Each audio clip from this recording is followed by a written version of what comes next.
because this can get out of hand real quick. Here's the blood of my enemies in my trophies. The Esports World Cup and now this combo with the Olympics and stuff is like wrestling control away from these game developers. I don't know. Did you want to spend money on the Battle Pass, bro?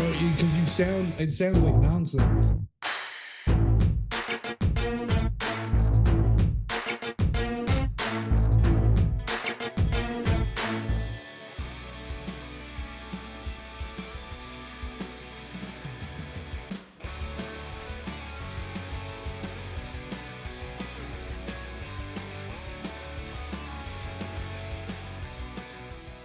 The Esports World Cup is a unique tournament and will have a very unique trophy system, consisting of keys, game trophies, the Club Championship trophy, and the totem.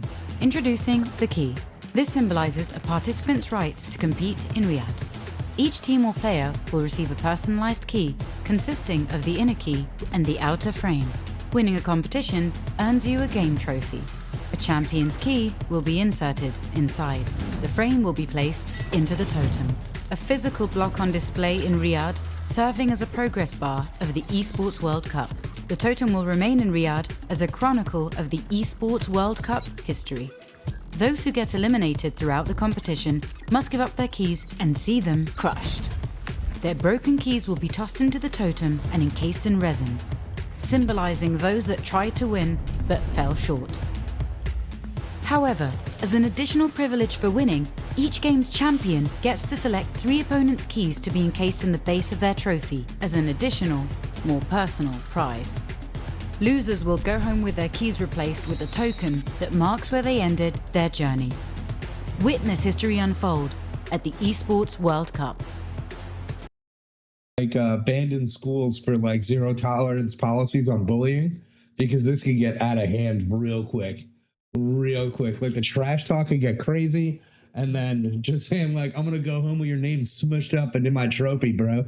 Like it's pretty wild, honestly. I can't wait to see how the fighting community reacts to it. Right. So just to recap briefly, everybody who participates gets a 2-part trophy. One part is your key that you'll enter into other things, and the other part is just like a take-home piece. The key, when you compete, if you lose, you have to give it up. That key, if you win, you get to keep it, and then you get to place it in a bigger trophy. So the further you go, the bigger thing you get to take home. But at the same time, if you lose at any point, that little key gets added to the winner's trophy, gets added to a monument saying you competed, but then lost. So, man, like it does feel ridiculous and pretty complicated overall. But dude, I kind of wish everybody kind of did that, especially when it comes to like a fighting game situation. Like, here's the blood of my enemies in my trophy, basically. You get to be really, really, let's say you can be super mean about like somebody that you had a rivalry with this whole time, and if you do manage to beat him in the tournament, it's just like rivalry done. Like organizations are going to be able to do this. This is what I was saying before, man. If this is going to last for like 12 years, like you never know if there's going to be like one person who comes out and wants to participate. He's really good at PUBG and he's really good at team fight tactics or something like that. We might have like king of game situations on this where they like you might need to buy up somebody who's good at like 3 games or like relatively good at like 3 games to see like what happens. I don't know. I'm jazzed. It's definitely a really cool system. It is a little bit complicated, but I think I explained it clearly. Hopefully, it'll be cool to see what they're able to do. Hopefully they can do more with this later. If this is going to be a continued thing, like you said, if they bought on to the Olympics, I think the Olympics aren't going to necessarily want something as put down, but they are all about their emblems and trophies and the podium placements for sure. So this is definitely a great thing for just like us to shit talk about people like, or, it's a great thing for that competitive spirit. And it adds a lot more pizzazz for sure. Yeah. I mean, like, honestly, this is, it gets people more invested, and who knows, let's see some gambling on the Esports World Cup. And then we know we made it, right? Yeah. Like, is that like the only thing that we're missing? It's probably already happening, man. It's probably already happening. Those sponsorships, we got to see them come on through, guys. If you're already sports betting, you're running it or operating it, let us know, you know. Daddy could use new computer. These orgs that have the sponsorships and stuff like that, like some of them are sponsored by like Nike, right? Yeah. And so like it's going to be a very interesting thing to see like what sponsorship certain teams get from making it, you know, higher up in the World Cup, in the Esports World Cup, right? Or in the Olympics, right? Because these teams are going to go to the Olympics. Not all of them, right? But like certain players, I don't know how it's going to work. Are the orgs going to go? Are the players going to go? Like, what's going to happen? Are we going to have Team America? Like, you never know when it comes to this stuff, right? Organization or if it's national, that would be an interesting thing to kind of like see how it plays out. On top of which, when it comes to something like that, like we kind of already see how like sports games, especially, you've got the teams start a esport team for their digital product, their digital tournaments, the esport, etc. Like the 2K series has basketball teams fielding digital basketball teams, you know, players of an esport organization representing the bigger NBA team. And you're going to start seeing that. Will we start seeing that with other stuff, with Nike, etc.?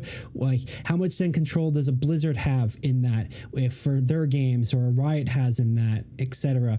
Like, are we going to start seeing this sort of scale of opposition where there's enough power? It's all very interesting, all very dramatic. And of course, I'm looking forward to breaking it all down and talking about it here with you, Nick, and with our audience or anybody sticking around. So, you know, if you got any thoughts, any insights on that, let us know. Hit us up on our socials. Hit us up here on YouTube or Twitch. Of course, just follow us anywhere to follow the conversation as we learn more and see how this develops.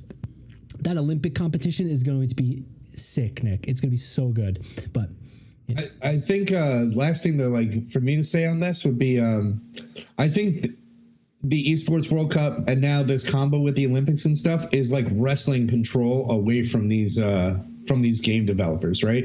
Like, it's not so much like you know, Riot or anybody like that. Like, Riot's not like the best, right? But mostly it's like people like Blizzard or something along those lines, right? Where like they decide that they're going to disqualify somebody or take away their prize money because they said something about like something about China or something like that when they had the opportunity because they have the platform of being a winning pro or something like that, right? And have it like turned around. Like, now the money's all in Saudi Arabia. like so if your game, if you want to like do something like that, like your game might not be allowed to be played in like the Olympics or, you know, the Esports World Cup if you try to get froggy like that. Which could be a huge which could be a huge hit for that company's marketing or playability across the global scene.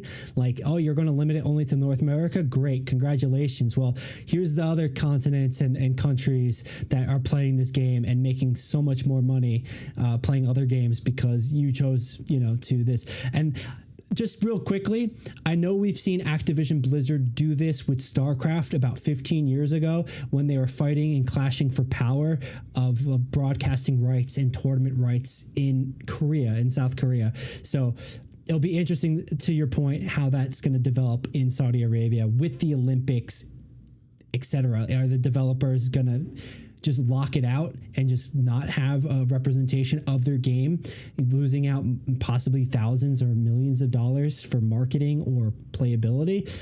Or are these organizations just going to like go, hey, we've got the power, we have the money, players want to play here, and the developers are just like, okay, yeah, I guess, because it makes more sense. Like, I'm sure everybody's going to want to play fair, but yeah.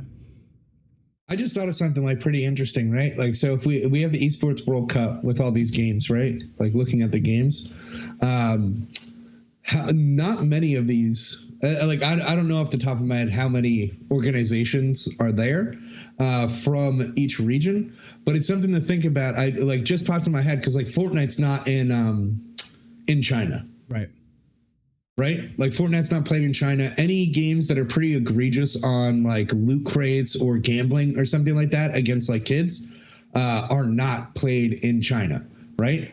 And how much is that going to like impact like the Olympics of like esports? If like China's just not coming because like those games they just consider like a negative for their communities, like for their kids. Like, no, we don't want to create little gamblers. So like, and like that was the thing. Like Overwatch had to change some of the loot boxes.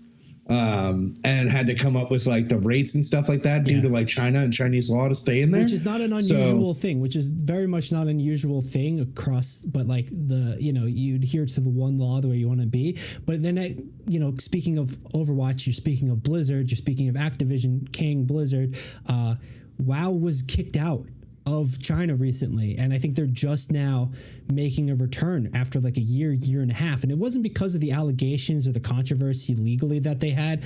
It was because of what you're saying. I don't think it was loot boxes, but I think it was just about a power dynamic, and that the negotiations went real sour real fast. So like for the last year or 2 years, WoW hasn't had that representation or played in China. And how is that going to carry over to something like the Olympics here? Like, it's a great question. I think only time's going to tell. Yeah, no, we're going to keep an eye on it, but it's something to just think about, right? Big time. Big time. But yeah, it's exciting to see, but we got to move on. We're going to move into our next topic, and like, oh boy, we've been teasing this one for a bit. Here we go. It's been a lot to talk about, and it's Apex, just straightforward. There's 2 subsections we're going to go into, and we're going to break it down one at a time. Apex has had some problems recently. Players are not happy. And I'm going to start with basically saying this. Apex Legends has decided to up the prices for battle passes in a specific way. We'll have that breakdown in just a second, but players are now filing negative reviews on Steam, up to 10,000 so far as of 3 hours ago, where they're showing their dismay for these new changes. So we're talking about something that is pretty big deal. It has a big shifting thing with Apex. And like we said recently, we talked about how much Apex has made lifetime, $3 billion. So we're going to be looking at this battle pass change right now. But before I start into that, Nick, right off of this battle pass, what are your thoughts? I know you explained a little bit before that the battle pass, if you don't want it, don't buy it, right? Do you want to go into that further? Do you want it to come up naturally in the conversation come up here? Is there anything you want to lead off before we dive into breaking down what's going on with this battle pass and player sentiments and / action against that feeling that's they're feeling right now? I don't understand players when they moan like this, like, to be honest, right? Like, I understand the battle pass. Like I don't know. Did you want to spend money on the battle pass? Like, is that the argument that they're making? I want to buy the battle pass. How dare you separate it? And now I need to buy it twice. Like, aren't you doubly as happy then if you wanted to spend money on the battle pass? Like, what's your complaint? Well, like, seriously, like what's the complaint? I get the same amount, but I got to pay double the amount now. But I shouldn't really have to spend money in the. I don't get it. Just don't buy it or don't play the game. Like, it's so easy. I think I understand your point with it for sure, but I think that's a little reductive to this sort of situation. So let's break down here. I would say I disagree with you, and I'll bring up my points. So let's break down what actually happening with the battle pass, and we'll continue discussing that aspect. What your point? Why it's a good point? Why it's a bad point? And then I can throw in my 2 cents and my opinions on around it too. So here we go. Apex Legends website here. The battle pass updates. Everything you need to know about the upcoming battle pass. So the TLDR. As perfectly here, they're evolving the Apex Battle Pass to improve your experience and progression goals. So first and foremost, they're definitely soft languaging it. And like, this is probably where I always start chiming in. This is them just kind of like judo people into like, hey, this, the battle pass is now available per split. It used to be once per season. Now they're splitting it into, you can buy 2. Players can earn the first premium battle pass during the first 2 weeks, and then they earn the other one on the second 2 weeks. Levels to obtain the final cosmetic stuff have been reduced. It was 110, and now they're reducing it down to 60 per half.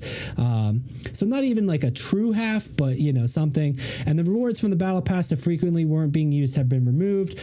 So in this, I can kind of understand where, like you're saying, is like, they're getting more goodies, but they're paying more money. So like that is a little bit of a bonus, but it's also kind of not.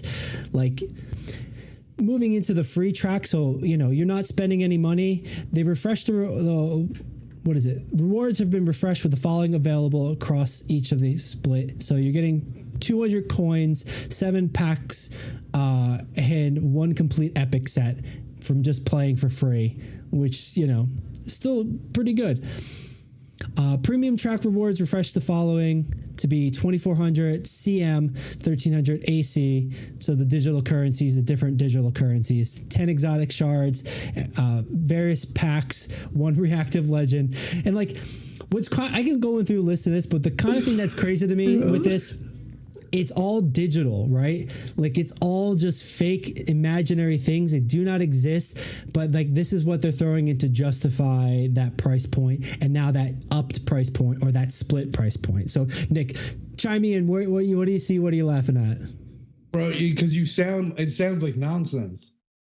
Like, not to be like the old dude in the room, right? But like you get 200 at AC coins, you get 7 packs, you get 1 complete epic set. It sounds like horseshit, bro. Like everybody knows that battle passes are horseshit, right? Like, so like this is what I don't get. Like any adult who's got bills, battle passes they know are horseshit. Like they shouldn't have to pay. Like they're probably not paying for it, right? And are these like just young kids with fear of missing out on like a colorful skin? No way. Like all right? So normally it was how much money? $10 and $20. So and then it just got split again. Real quick. The final TLDR at the bottom here. The cost, it's $9 or $10 for the premium, and then $20 for the premium plus each split. It used to be coins, the digital currency, but now they're changing it to direct money. So that's a thing. And like to talk to on that point real quick, you're right.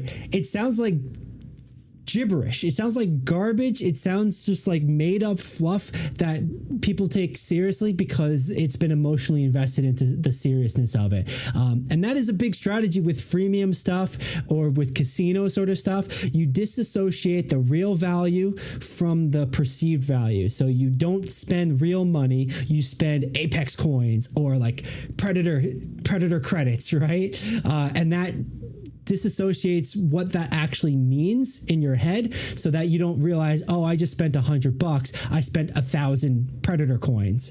And that's where it's like a little mixed feeling here, because the psychology of the imaginary currencies definitely mess with your head. And we're seeing 2,800 previously or 950 previously. That was by design to do that, at least separation. So like in a positive note, they're making it more directly money, but then on a negative note, they're making it cost more money. And like they are still going to exploit that FOMO that you're talking about. And like a 15-year-old kid might not have that $20 every 2 weeks, 3 weeks to spend on this game. But that, 30, 40-year-old dude playing casually between dad duties might and like enjoy it and like be able to justify it. So that point specifically, I find a little mixed, but otherwise I think I it's all gibberish and garbage, but it is, you're paying more for less almost in that gibberish and garbage now. Like, are you? Right? Like, counter argument would be like, now you're paying exactly what the digital crap is worth. But you didn't know that before. Sorry. Like, I don't get it, bro. Well, how about like you're playing a free game, right? It doesn't have a subscription, right? So you can play World of Warcraft for $15 a month, and they'll still do shit like this to you. Yeah. Okay. But you get a free game, you can play it. There's no buy to win, like pay to win aspect of this game, right? And like, what are the complaints? I like, this is what I'm saying. I don't get it. Being like, do you want to spend money? Are you pissed off that you're? Make a good point. Make a good point besides like saying I don't want to pay an extra amount of money. The goodest point is that my $10 doesn't go as far as it used to. That's brass inflation. Get fucked. Everybody else already had that happen to them. Like, I don't get it. Don't buy it, dude. Like, I got battle passes in League of Legends. I got battle passes in every game I play. Okay, every game I play has a battle pass. Am I buying all of them? Am I moaning about it? No. How many games do these players play that have battle passes? Are they buying all of them? Are they only buying ones that they think are worth it? And give me a valid argument besides it costs too much money for me. I have, because at the same time, my $10 doesn't go as far as I don't get as much as the $10. Of course, I'm going to be mad about that. But the other part of it is you're right. If you don't like it, don't spend the money.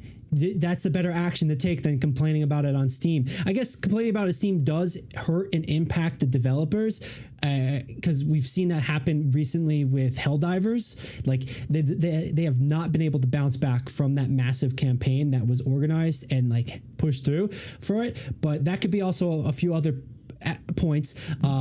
So you're hurting them with the dollars, but that's exactly it. If you don't like it, move on, kind of thing. But the only bigger asterisk I would say with the point of it is my $10 doesn't go as far as I would. But the other thing is that I'm sure the marketing team from Apex is going to be trying to sell me even harder.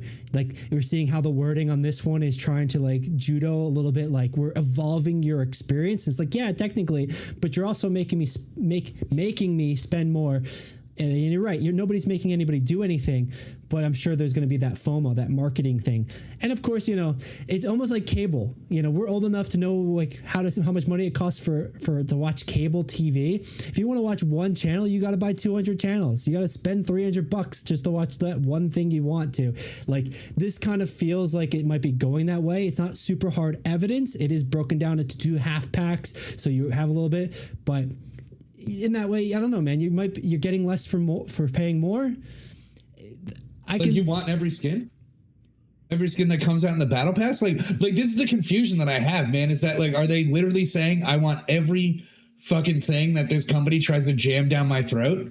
I don't understand. Man. And we've talked off camera. We've talked off camera about WoW. What kind of game is it? It's become more games than just a singular one, or what it used to be, and what a lot of the developers are acknowledging now is that collecting is one of the biggest ways people play that game. And of course, WoW is different than Apex, but of course you're going to have those same kind of people in an Apex game wanting to get everything, of course.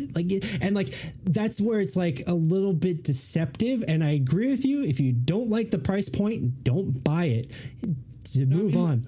But yeah, there is incentivization to collect stuff. No one's saying it outright, but there is definitely psychology in this to push it.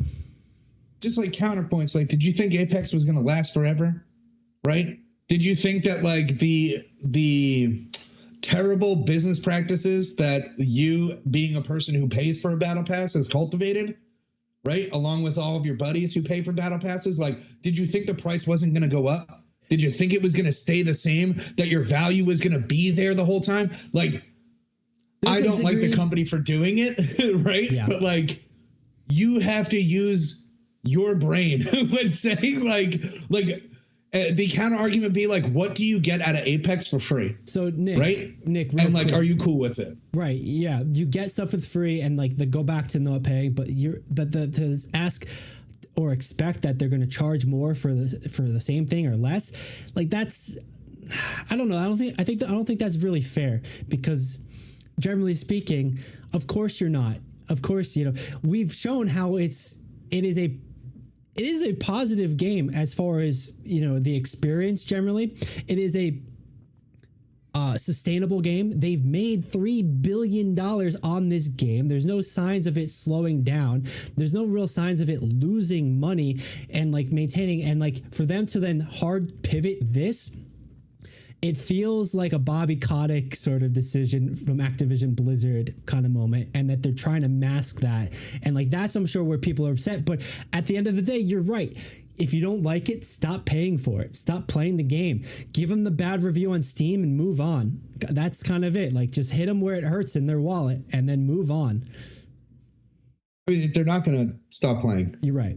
I said this off stream, right? None of these players are not they're all engaging with the game still. The game has 18 million active players per month.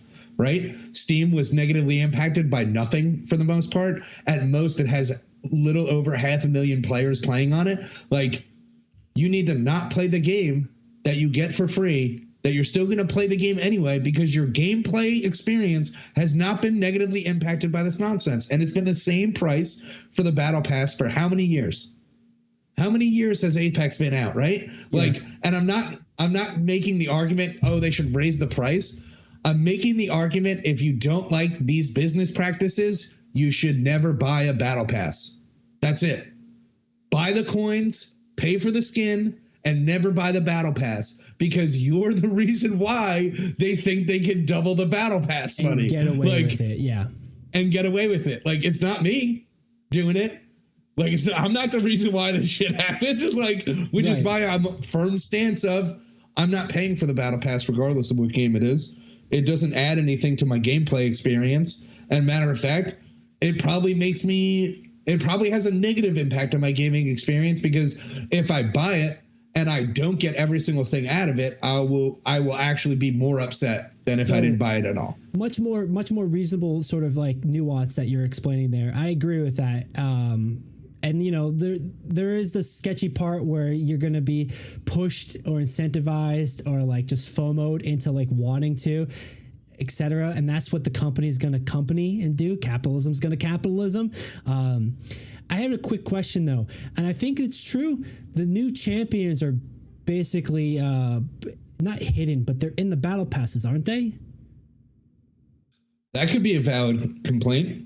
Not the complaint of where like the money, like where your character that has power creep in it that might actually severely impact your gameplay because you can't play the new character, but everybody else can if he's super powerful. That would be a very good argument against the battle pass. Yeah. But there's no argument against the battle pass existing. The argument is how much the battle pass cost. That is a stupid argument. There's never that's never a good argument. That's too it costs too much money. It's too harsh. No, it's really not. It's really not. It's not good enough. We both worked at a certain restaurant, and we both knew one of the strategies to appease people was to give them a free piece of cake, right? Do you remember how much we sold that piece of cake for and how much it actually was on the back end? It was like $10. $10 and it costs like 48 cents. Right, exactly. Okay, we're not even. I hear you. We're not even talking about a physical product with the Apex stuff. We're talking about digital products. We're talking about ones and zeros. So first and foremost, do you ever even own these things? That becomes a big valid conversation. More reason to not buy the battle pass, etc. But the way then them selling it like that's. I don't want to say it's unethical. It's capitalism, and that capitalism could be unethical. And like that leads into your point. You shouldn't not expect it, but at the same time, it feels bad, man. I like this thing. I want to play this thing. I do want to spend money on this thing, but now you're doing a thing where I can't do what I want. You can still do it. It's just going to cost you more. You're right. It still feels bad. You know, and it still feels bad when you think about it. It's like, yeah, that piece of cake that sold for $10, $12, we only paid 48 cents for, you know, so we made people happy. What do you think it costs per dollar per employee for this digital stuff? It makes it crazier. But, you know, that's where the heated conversation is. I think it's much more nuanced. And I think we do have to give some grace to these players because they're just caught up on it, right? Maybe they don't see it. Maybe they do have valid points with the battle pass, having power creep characters hidden behind it. The currencies also, if you get more currency from the battle pass, allows you to buy more characters quickly, which allows you to play the game differently or better or higher. You know, that becomes a balance issue. That becomes a power creep issue. But you know, that's definitely more of the valid nuance points of this. But ultimately, at the end of the day, it feels bad, man. And that's still valid. Stop buying the battle pass. Sure. But it still feels valid. It can feel valid. It's a valid thing to say, you know, I don't like it. It's totally acceptable, right? I could be right there with you complaining about a battle pass if the game was trash. Like, it's what I say about WoW. Like, WoW's a good game regardless of how much people want to complain about it. Apex is a good game. If your complaints are the battle pass. Cough, cough, Star Wars, bounty hunters. Cough, cough, cough. That's not a good game, though. It doesn't even play exactly. good. It's a bad game. It's a bad game, and it's a money grab. It feels like you're hitting IP. Yeah. It's meme and monies, like we've been saying, man. One could argue this is leaning into that money thing in a system that was already profitable, basically. All these companies have investors or companies that bought into them. Like, let's just say it again. Overlord Tencent, right? Like, in every single one of the, like, who do you think's doing? Like, what do you mean? Like, who do you think's doing this? Like, all your favorite games. And all your favorite games that people are playing right now, Tencent has their hand in it. Like, I'm just letting, like, we can go through the games, but every game that you play that you consider good, Tencent's, like, not behind it, but they're in it. And so that includes, like, Call of Duty, Apex Legends, Riot, like, League of Legends. Like, it doesn't matter what game you're playing. They're there in their pockets and in their ear, man. So, like, I don't know. Even if you're competing with, like, a Tencent in that way, even if you're not competing with them, they're like everywhere, you're still competing with the shareholders. And that's regardless if it's Microsoft, if it's Blizzard, Activision, King, Sony. Like, we saw what happened with Sony and the Helldiver situation and distribution issue on like 3-4 months into the game. It comes down to the shareholders and stock prices. So everyone needs to pray to the stockholder gods, the shareholders, to get this battle pass reduced, because you're right. I don't think it validates it as like a reason to why you do it and like, oh yeah, duh, it's a no-brainer, it's going to happen. I think it just kind of like proves more into your point. Don't buy the battle pass. If you're not happy with it, you don't think it's valued, you think it's too much, don't buy it. I mean, like, it still doesn't feel good. It still doesn't feel good, but you're right. Sure, man. But like, anytime that like these are all multiplayer games, right? And people are, I don't want to say like people are addicted to playing like multiplayer games, but usually multiplayer games survive longer in the trends than, games like Helldivers. That's like a co-op game for the most part, right? Like, people go back to just playing competitive games. But that was also the spark, because it had lasted that long so naturally, organically, that it was still picking up steam. Until all the Steam negative review bombs, basically, and like really tracking that from the CEO of the developer and Sony, basically. So like, you're right, but that's what made Helldivers even more special. Yeah, it's a solid game, but like, I don't know. I think people probably need to just like take a breath off the game that they're playing. Like, whenever you get mad about whatever game if you're getting mad about the company itself and not the game, maybe just take a step back and play something else. Yeah. And I think that's just in general. That's the thing that people have a hard time with, because you get into a habit of playing this game that you like and you don't really want to try to play something else. So I understand that. I agree with that. It's so hard to find games you like, games you can play for years on end. Those people who play WoW every day still, they've been doing it for like 20 years. That's insane to me. Like, but I'm not going to yuck their yum, and they're going to still do it. And of course, I'd understand. I would. To a degree, if they don't like the thing, they're going to complain about it. But if you actually don't like the thing, then like you said, move on, try something else, open your horizons. I think we saw that a lot, in fairness, with WoW players over the last year and a half, where it's like, we're done taking this bullshit. We're going to move on to other pastures. They go to Final Fantasy 14. Yeah, exactly. And then they come back to WoW. Congratulations. Hey man, but, in that fairness too, there has been a lot of they did enough of a dent where the developers were listening to them directly, and they made some pretty player favorable changes. Different conversation, but here we're. No, I mean it's the same conversation. They went to play another game. Yeah. Like, that's it. You being logged on to whatever service that you're complaining about is the reason why they don't care what you're saying. Yeah. Complete honesty. Like, the fact that you're still interacting with them is the reason why they do not care. Like, at all. Like, you're still playing. Yeah. Even if it's negative playing, it's still playing. And I agree with that. Like, it is. But, different strokes, because it's a lot of little bullet points that have happened. And like, that's kind of where we're at here, looking at the actual battle pass, how it's changing. It's pretty straightforward. Here's a visual representation. It's 60 levels, 200 coins, and 7 packs. versus the same, but that was for free the entire season.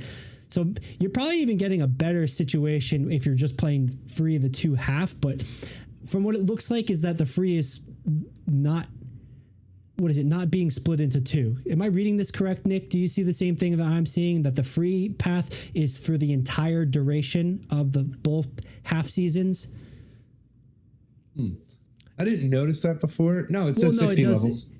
Every half system is 60. It says every half. Okay. I just didn't see it like duplicated like the other ones are with, but okay, it makes sense. Yeah. So in that they're way, probably just giving you the same ones. They are incentivizing you a little bit more for free and giving free players a bit better. So that's a definite thing to take note here.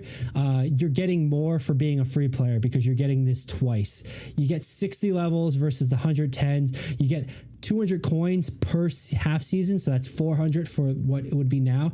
7 packs and then the skin stuff. And then the premium versus premium plus stuff, that's where the biggest changes are likely going to be at, and seeing the difference. So, because you're paying for it twice a season, basically every half season. But yeah, I mean, maybe make the argument that your rewards aren't good enough for the price now. Yeah, the value's not there. Instead of saying like the value's not there or something like that, because like telling me that I'm going to get, ooh, look, we get more Apex packs. Nice. That's sick. I was really looking forward to those. You remember maybe Nick, you remember a couple weeks ago, the hacker who was just giving away like 500 Apex packs to random people? Yeah. It means nothing when that happen. Yeah, you could open them all. Like, I love that. Like, all the people were worried, like, oh my God, am I going to get reported? Like, no, he gave you the packs. He's the hacker. You could open all those bad boys. 100%, man.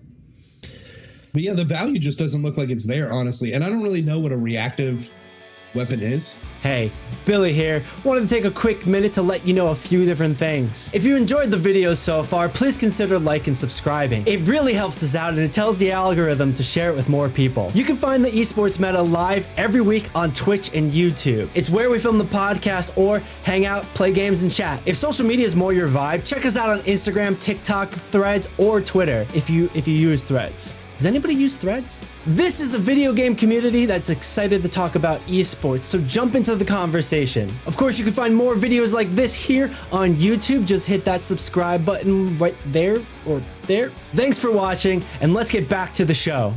Yeah, but it doesn't. You still get the legendary weapon skins and stuff like that. I know that they're cool and stuff like that, but like. I'm sure a lot of the best players like choose like some of the most basic stuff. Yeah, like, you know what I mean? Like low settings, default, everything. Like speaking the faker, like because these are all bad skins, right? And we had the debacle with the whole faker skin that people complained about. Like faker doesn't use a skin. Just so we're clear. Well, like when he plays, no, he has all of them unlocked for free. Every skin he plays with, no skins. Like the best player in the world in League of Legends doesn't play with a skin. So like.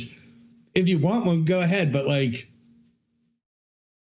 dude, I don't know, man. I'm like, again, I'd be so much more negative on this if the game sucked.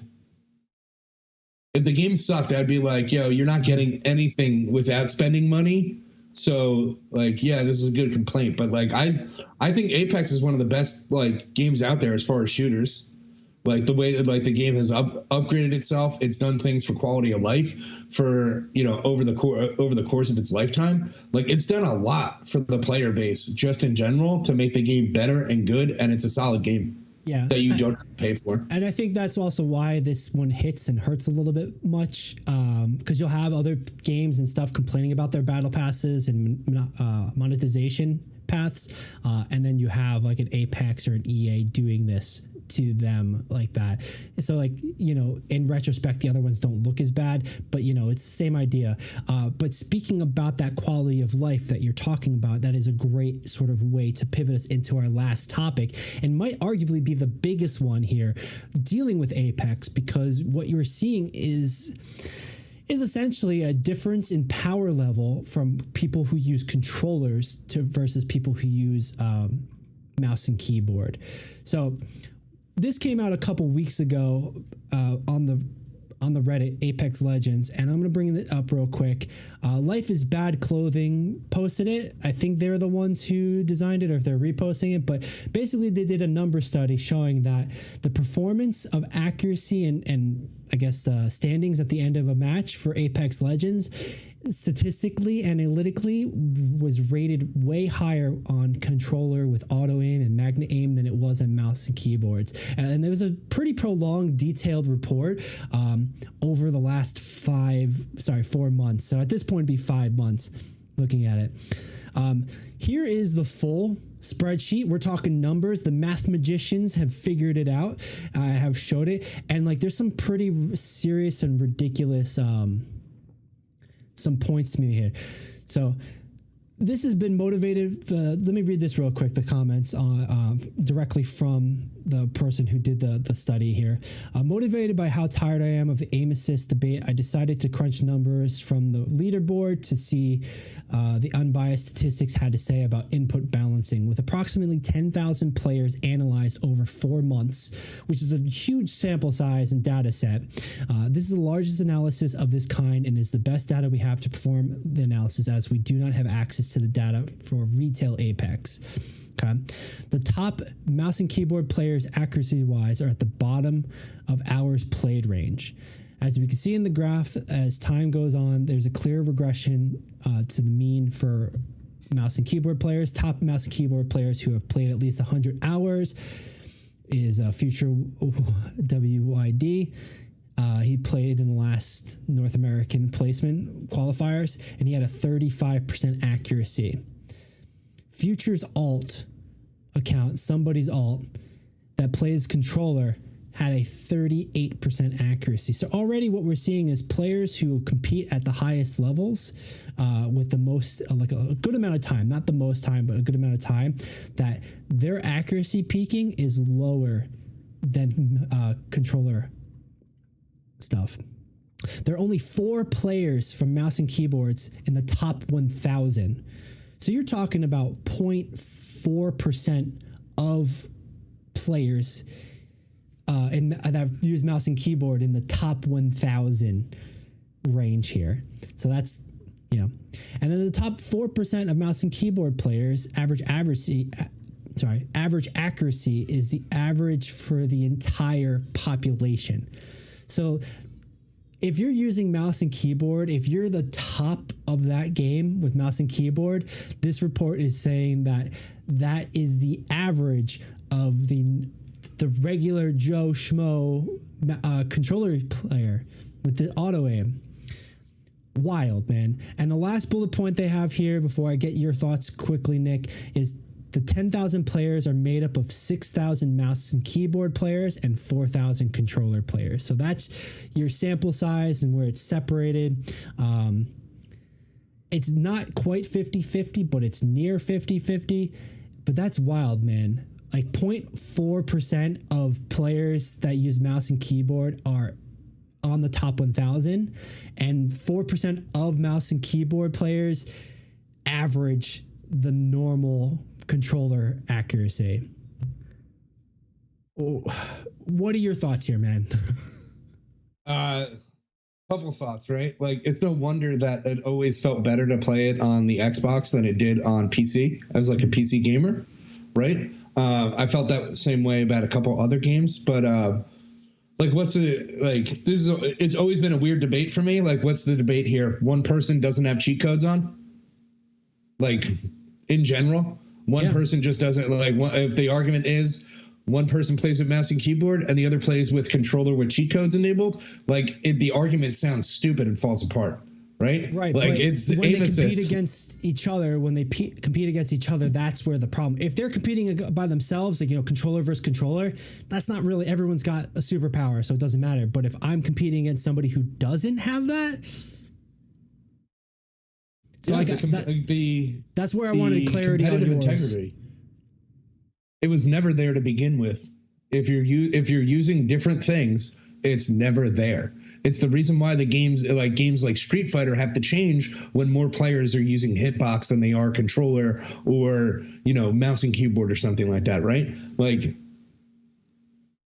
it's the reason why the game has to change and it should be changing towards the, you know, not really in this sense like the controller, because the controller's not enabling anything better for the game or more unique. They're just saying the controller is worse than keyboard and mouse. So we had to make some adjustments on the back end in order for you to play at a level, and we can't tune it properly. So you play at a higher level on an average basis when you're drunk compared to a person playing on mouse and keyboard.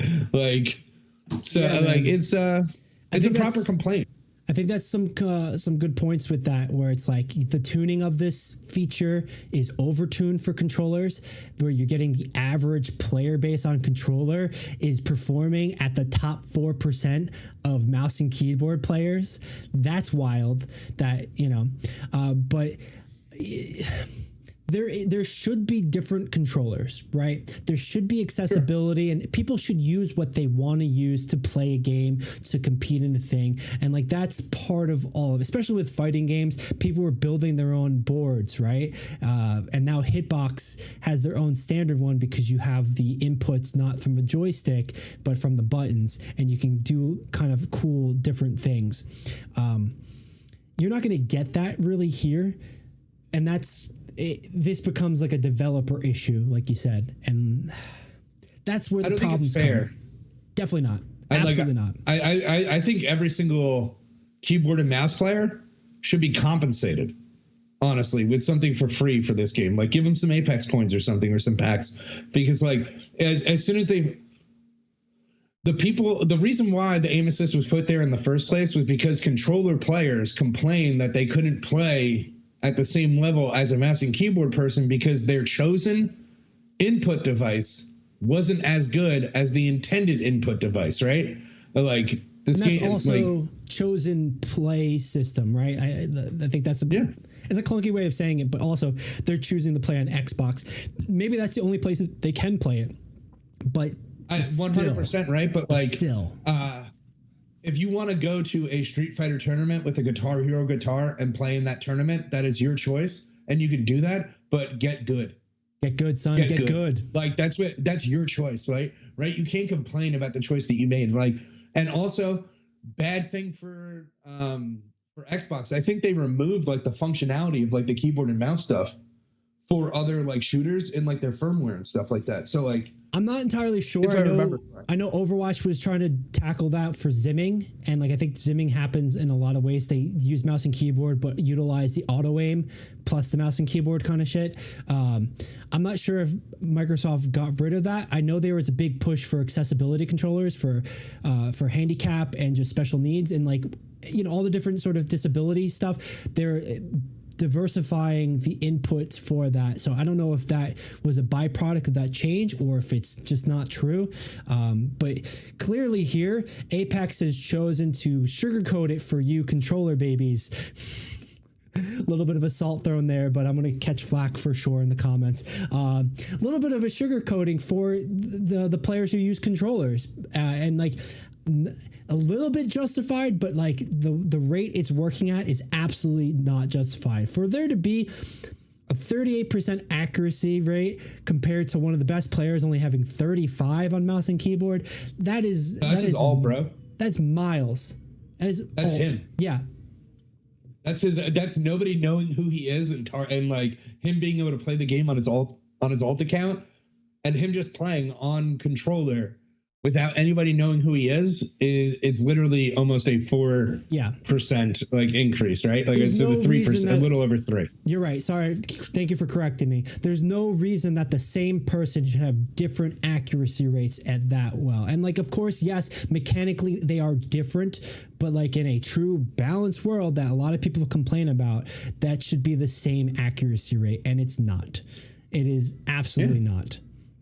And split the top 100, split the top 1,000 players. Like, there should be a leaderboard for people who play on the different inputs, because again, like, having accurate aim assist on is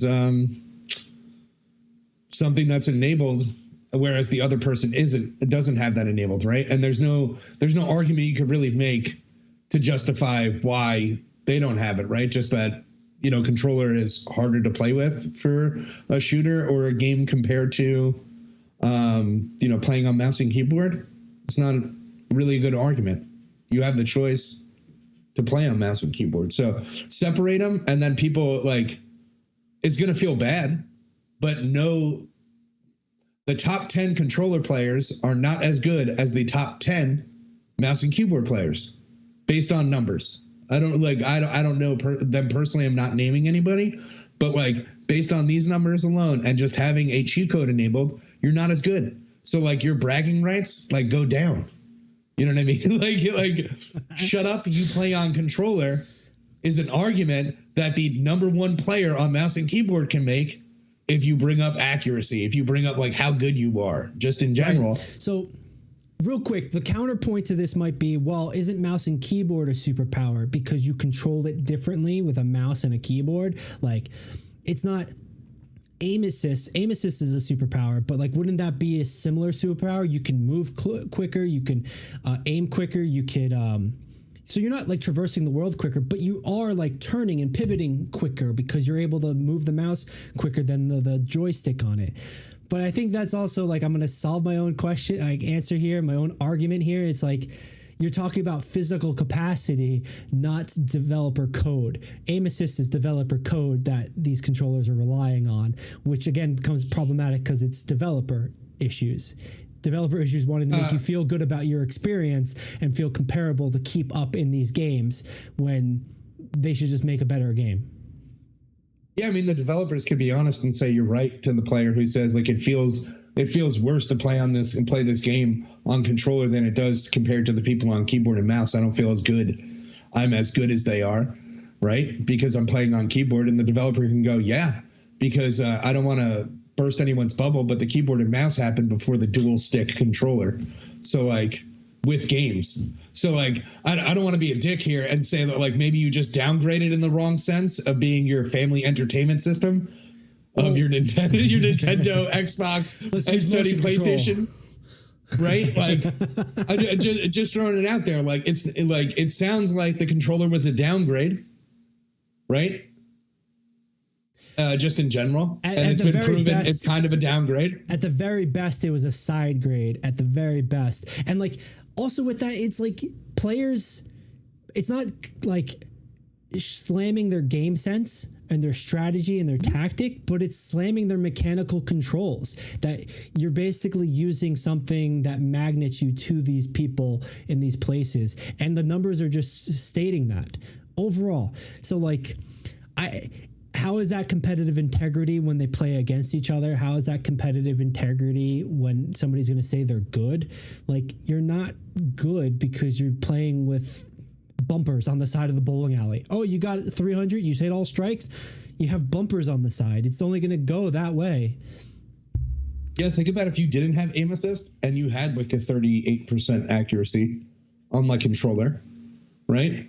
You could legitimately say you're the best player at this game as far as accuracy is concerned. You know what I mean? That would be cool. But instead, you're trying to, what are we going to say? You're trying to pub stomp some noobs with your auto assist, your aim assist on. And that's the feeling you want. And it's awesome. This is the reason why these players, this is made, right? To give these players who are going into games and in order to combine the player bases. And maybe it's totally okay to not have your game play on every single platform. I don't think it's fair to put Switch people up against anyone with a keyboard and mouse or even an Xbox controller playing Overwatch 2. Okay? You can play it on Switch. Should you? No. Probably not. No. I don't even think it's that good or great of an experience on the Switch. It's just novelty and it's just exposure so that they can get more monthly active users or downloads, basically.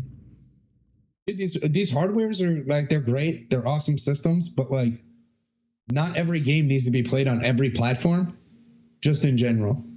Maybe if you want to play the game that you love and you want to play it competitively, maybe you should play it like a majority of the players.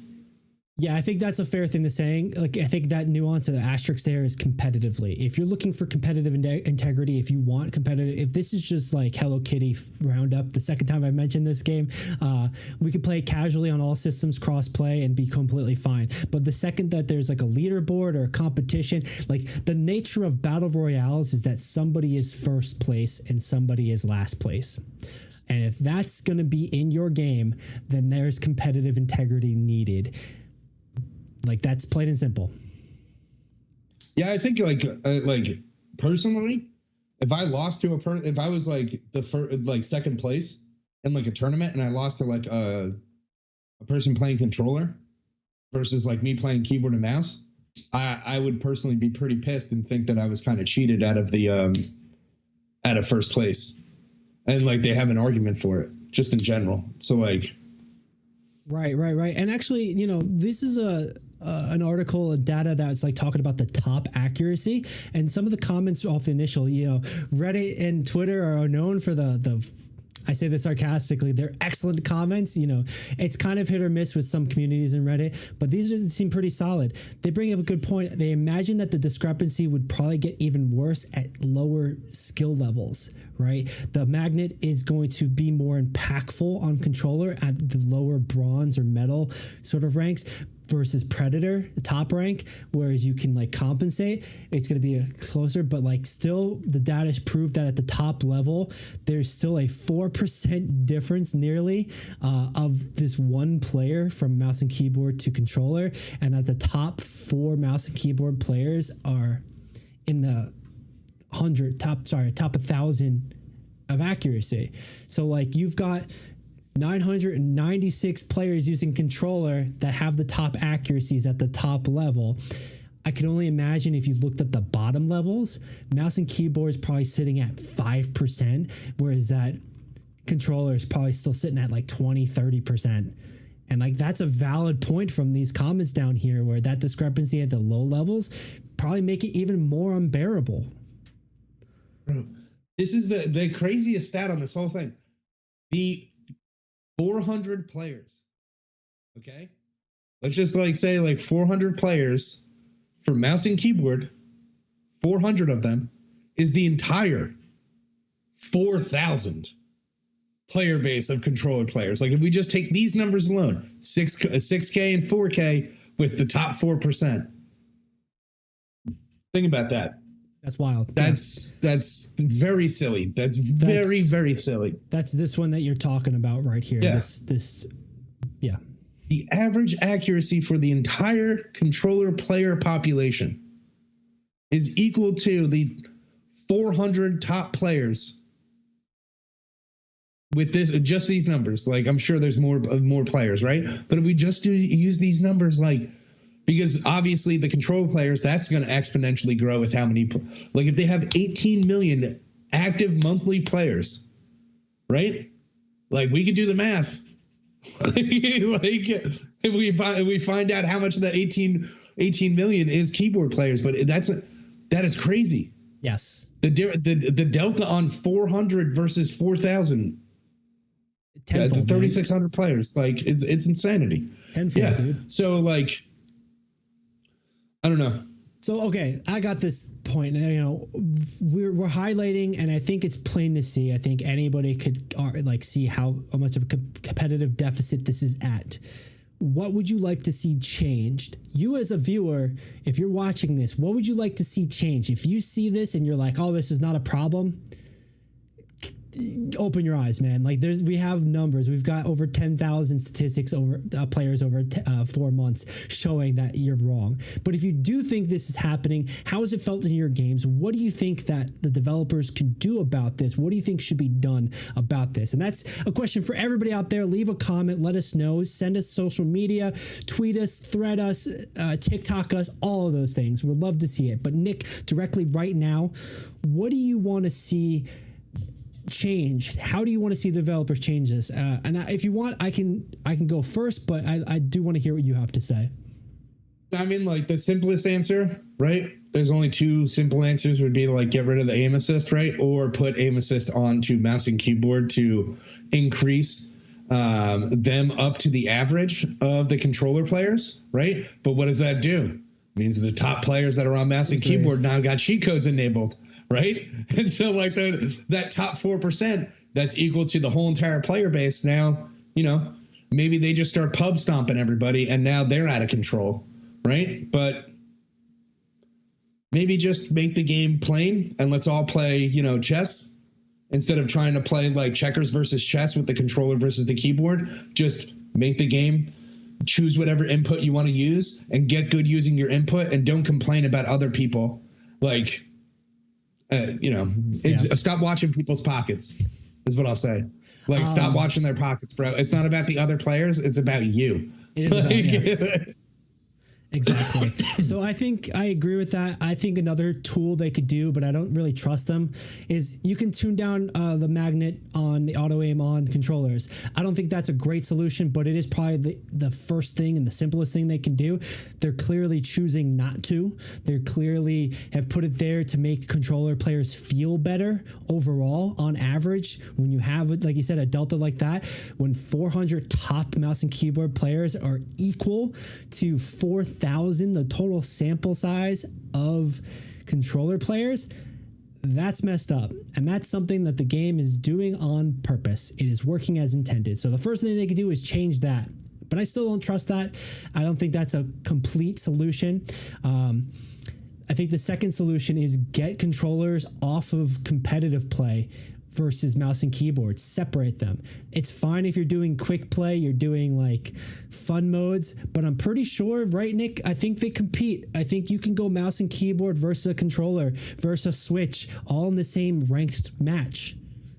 I just Googled it. I think that's correct. I mean, like, so I would never say like really like taking away anything would actually be beneficial to anybody. Like, I know they could just turn it off. Or like lower or something like that. But how long has it been in effect? And if it's for too long, essentially, aren't you just changing like behaviors? Like you're ruining behaviors that have already been developed in the game. Right. And you'll probably end up like losing a portion of your player base because it doesn't feel like their game anymore. Right. So you're probably going to have to like. Sorry, truthfully, if I could jump in real quick, that's the same could be said about the battle pass changes as well. And like maybe not to the same extent because it doesn't impact the gameplay as much. It kind of does with like character releases perhaps, but you know, you're talking about you're curating a player behavior and then you're changing that player behavior drastically quickly. So I just wanted to add that point to that because it is relevant to the other aspect. And maybe this is a continual problem with Apex, the developers, or maybe, you know, what is it, Tencent above them? Making decisions, the stockholder gods kind of stuff. Maybe that's just a consistent thread that, you know, we're uncovering here. I mean, here's a thought, like just to speak on that, right? Like, here's a thought. Maybe skins are actively a detriment to competitive gameplay. Just like as a because like not every skin, some skins, like for example, in League of Legends, like certain auto attack animations are ruined and the characters are actively worse in competitive play for their skin. Where skin like those skins could get banned, or on the opposite end, maybe the skin is too good, and it makes the animations a little bit faster, right? And like which changes the way the character plays and stuff like that. There are some skins that change the sounds, and sometimes that sounds are a negative deficit to you, and people hear you coming, or it's a positive because you're silent. You're moving silent like G's in lasagna, right? To quote Lil Wayne. Yeah, I mean like. Would people if you like, because this is ultimately I would assume like a lot of these players like do play ranked that are complaining, right? And if that's the case, maybe just removing any skins or anything that isn't like base level gameplay from the competitive aspect of it might change the way players feel about like the battle pass. But that would also probably lower the amount of money that people spend on battle passes, which probably wouldn't be a good, you know, psychologically, they probably have somebody in the office that's telling them, yeah, we're not going to do that because we're going to Absolutely. Lose money, As somebody right? who used to work at an online casino, there's absolutely people who are sitting there thinking about those things, and like they are calculating the risk reward and the loss profit kind of stuff. But like a mindset I always pushed when I was working there was that you can squeeze a blood for stone right now. Let's say I'm still working at the casino. I could take you for $5,000 right now. Great. But like I'm going to make more money from you if you stay around for 5 years, even if it's only $50 a month. That's going to eventually be more than the $5,000 in one day. So like, that's the other argument to that idea of like, you've got somebody in the back end going, let's push them. And of course that person's probably pushing people as far as they can go to try to spend as much money as possible to make profits. But yeah. Yeah, you heard it here first, folks. You squeeze blood for stone. Like, is what you said, by the way. Oh, I'm sorry. Squeeze the stone for blood. Yeah, it's all good. It still was funny. I think it's kind of showing that I'm sweating. The sweaty gamers are hitting their peak. They're hitting their cap here. I'll speak for myself. It probably isn't just me though.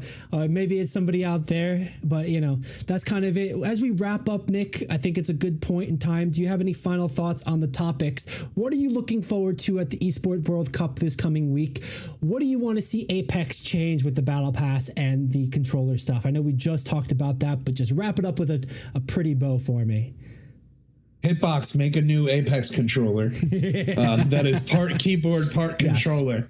Like, so the game gets confused. Let's have Hitbox do something there. Excuse me. And as far as like esports, I'm really just excited to see which orgs are just going to bump up and see how high they can climb. Yeah. That's really like what I'm looking for, because I think that's the most probably the most important thing. Is like how the notoriety from just being one of these top orgs in the Esports World Cup will help going forward. Like getting more money into esports, getting more players into esports, stuff like that. Right. And I think talking today with the Esports World Cup, seeing how that's going to unfold in the next couple of years, how it's going to unfold with the Olympics potentially, how they're going to develop systems or strategies for that has got me excited. But I'm definitely excited to see how that what do they call it? The club championship points, how the clubs are going to like play out. And I think I'm more excited about that than some of those games that are being played. Like, I don't know if I really care about PUBG Mobile. You know, I'm sure somebody out there does, and we're going to cover the topic, of course. But like, I think I'm more jazzed about seeing how the club championship points add up from each competition than I am watching PUBG Mobile play out in the tournament overall. But, you know, that's me. We'd love to hear from you as well. Nick, thanks for joining me and having a spirited conversation today. It was a lot of fun and a lot of big topic. We're glad we finally got to talking about this Apex problem. I'm sure a lot of people have a lot of things to say about it, but we definitely got to add our point of view on it. Anything to send us off on, man? Nah, I don't hear these. I don't hear these mobile players complaining about keyboard and mouse though. Right. Or controllers, dude, or controllers. Yeah, but that's it. That's all I got. All right. Well, thanks for contributing, man. Thanks for joining us here on the Esports Meta podcast. We're live here every Tuesday at 7 p.m. Eastern. You can check out all the rest of our videos on our YouTube channel. If you didn't know, go subscribe. It's for free. You love it. And if you watch this stuff, leave us a like because it helps the algorithm tell people about us. Gets the videos out there to more people. But if social media is also more your vibe, you're more chill on that stuff, well, guess what? We're on there too. TikTok, Instagram, Threads, and kind of Twitter. But, you know, whatever you want to do is cool with us. We're glad you're here. Come check us out next week. We'd love to have you. Let us know your thoughts on the esport topics and North American video game news. But that's been it for us today. I'm running out of words and running out of steam. Thanks for joining us, Nick. Thanks for joining us and hanging out with me. I'll see you next time. See you next time.